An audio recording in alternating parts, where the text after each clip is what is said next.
Welcome and a pleasant good morning to everyone. On behalf of SAEP, I would like to welcome everyone on the farm of Miss Katian. We are here today to demonstrate the making of compost. This is an on-farm situation, and as I said earlier, compost is a very beneficial thing to farmers. You are recycling what the crop has used up back into the farm. I would just like to give a few tips on the composting before we start. Now, compost is something that you can make from any plant-based material. You can use from cardboard to sawdust. Everything that has been made from plant could be reused and make compost. Some of your home provision skin and so forth, you can use them and make your compost. However, here we are on a farm situation. If you look at this farm, it's a dry farm. The lady is only using a little bit of pipe water now and then. So she needs the soil to be well aerated and well moist so that she crop could grow well. And on a clay soil, if you use good compost, the composting will hold some water for a good period of time. And even if it's a sandy soil, it will bind, it will hold the soil together, and it will also hold. So the composting benefit both type of soil, whether it's heavy soil, whether it's light soil. It would help in every way. In addition to that, all the materials that people tend to burn, they can pile them up, and as they break down, they could use them in composting. Now, in general, the materials required to make a compost is carbon, nitrogen, air, and water. Now, you need about 30 to 1 carbon to nitrogen, which means that you need more dry material than green material. If you use too much of dry material, the compost is going to break down very, very slow.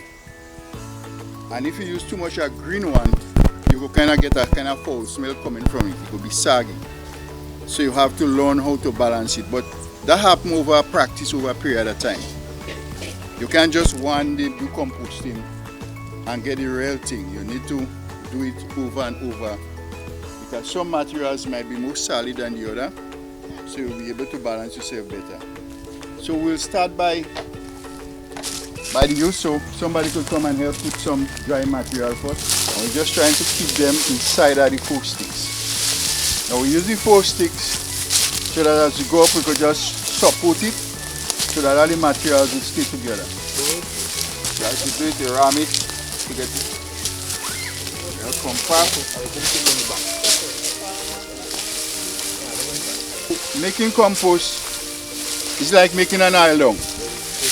You know when you cook oil dung, people say, well, you get a breadfruit and a coconut and a little caldo and you make oil dung.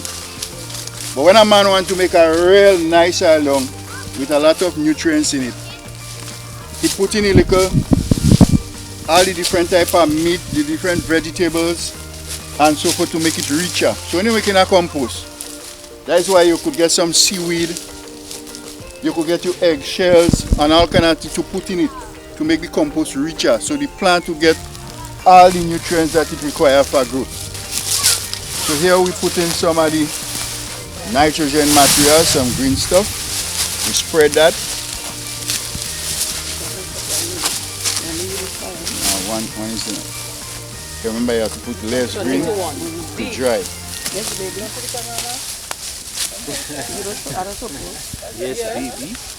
So we put some dry stuff on top of that one again.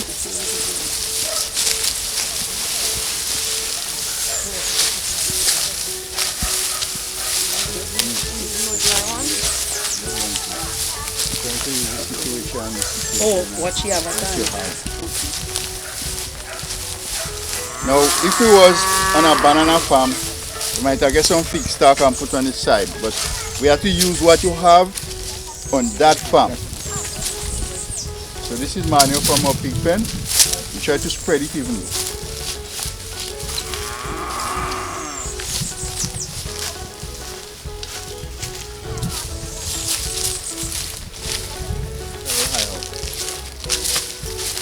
Just try to put some all over. Just yeah.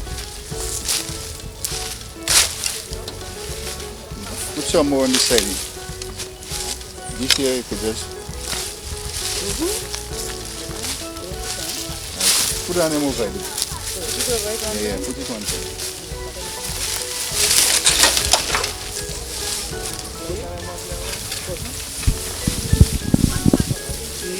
Yeah, we need some more. We need some more dry.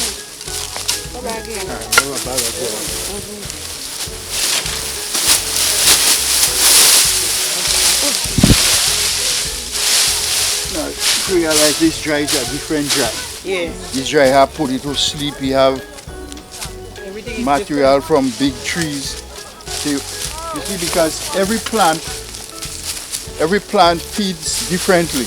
They absorb different amount of nutrients. So what they give out would be different. Some plants require more potassium for it to fruit compared to others. So that's why you need to have a mixture of different plant materials for it to have a rich compost. When this is finished, what we're going to do in about 8 days time, we'll be making a similar setup like here. So we'll be turning it from here to over here. Yeah.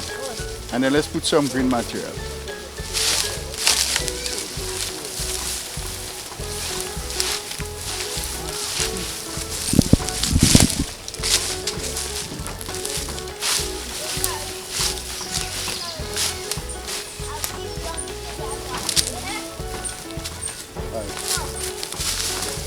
So here we have some cauliflower leaves.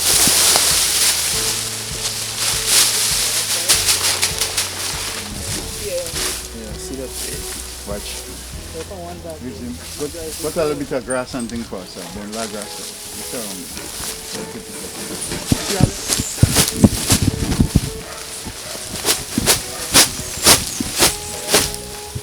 So when you put in, you see things like remove them.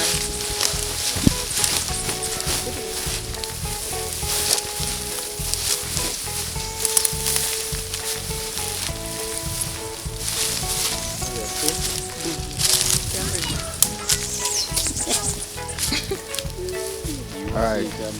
Anybody could average how much feet we are in terms of height?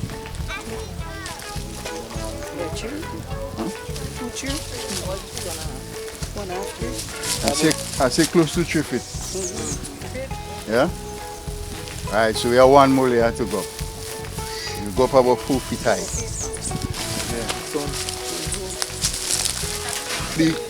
Using grass with seeds. Once the material breaks down into humus, it breaks down into the real compost, all seeds will die. If you put out compost and seed growing, that means it didn't break down. So that's one. Yeah, the heat is going to kill everything. Yeah, spread the rest.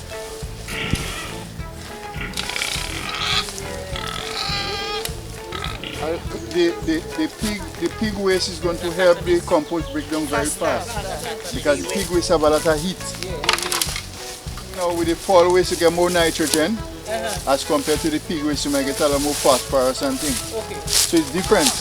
That's why I tell you, it's just like when you're cooking iron. If you want the iron richer, you put carrot, you put everything, that pumpkin, everything to make it just so you're making a compost. You put all the different kind of manure on it so that it will be as rich.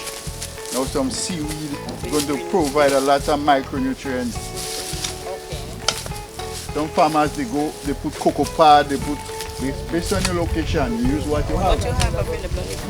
After we finish, we soak it until we see the water running out from the sides. And then every time you turn, you have to wet. So next week when we come and turn it, we have to give it a good soak. This is going to help it to break down faster.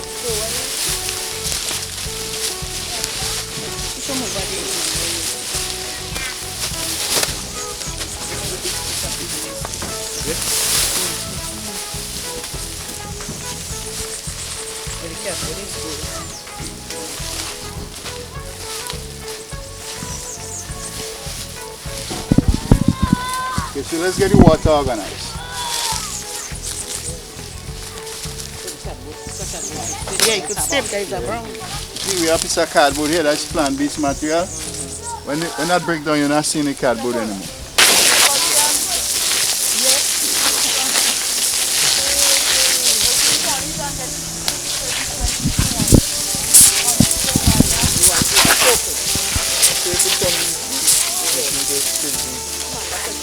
That's good, man.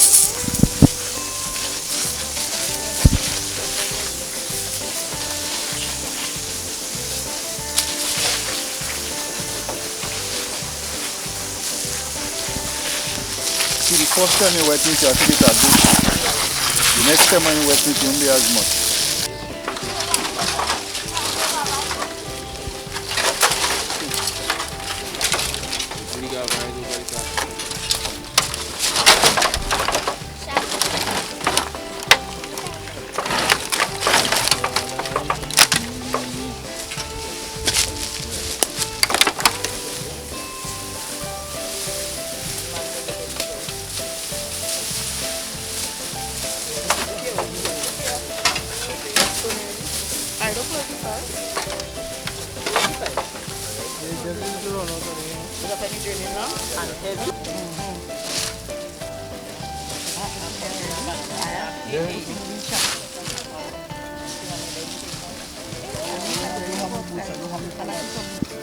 Today is the first day we are going to do, 8 days after, we are going to do the first turning of the compost heap.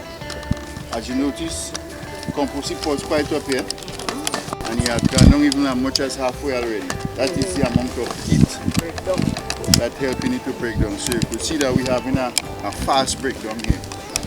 So how we do, we'll uncover, and we will put the pile one place so that when we cover him back, it will be easier.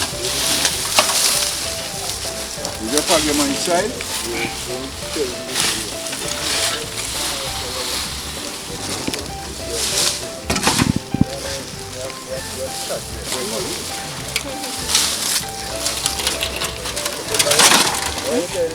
One of your favorite meals? Yes, ma'am.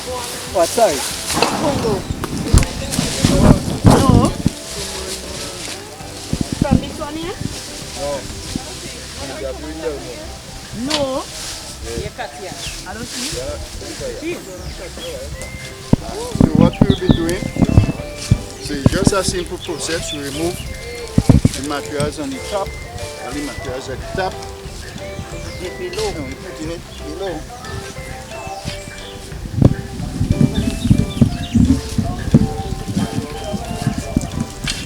It takes a little while, so we may have to give it a turn. Man. Come on. Let me see the muscles. You like to see? I read from the other day. I can't hear it.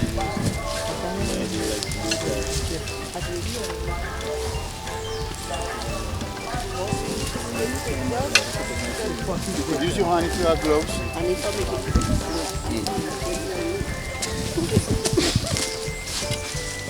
Now if you realize the color change, you hardly could find any green.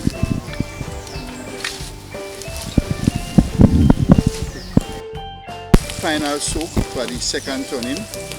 We're going to do the same thing. We're going to cover it, and then only come next week we'll turn it back into the original position. So we'll be doing that back and forth until it becomes real humus. You know, you could turn it every 10 days, every 20 days. The more regular you turn it, the faster it breaks.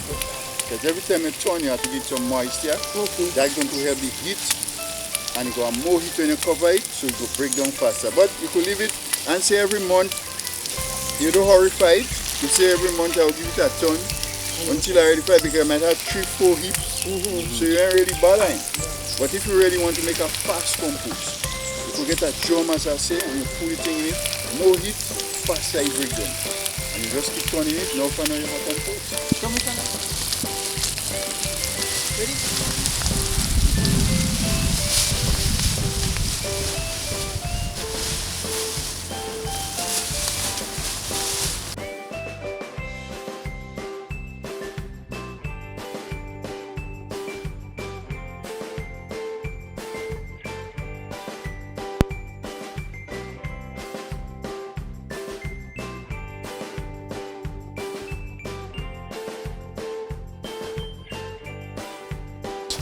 Now how would you know it is ready? And it's a very important thing because I see a lot of people use pen manure or compost manure and burn the plants. Now after 3 to 4 months, when it is ready, you will start seeing earthworms start moving inside of it, because earthworms cannot survive above soil temperature. So it will become soil temperature. It will be easy to crumble. So that is when you know your compost is ready. When you fill it with your naked hand, it would not be warm, it would be just cool. If it's hot, then you know you have to keep it for another week or 2 and come back and check it out.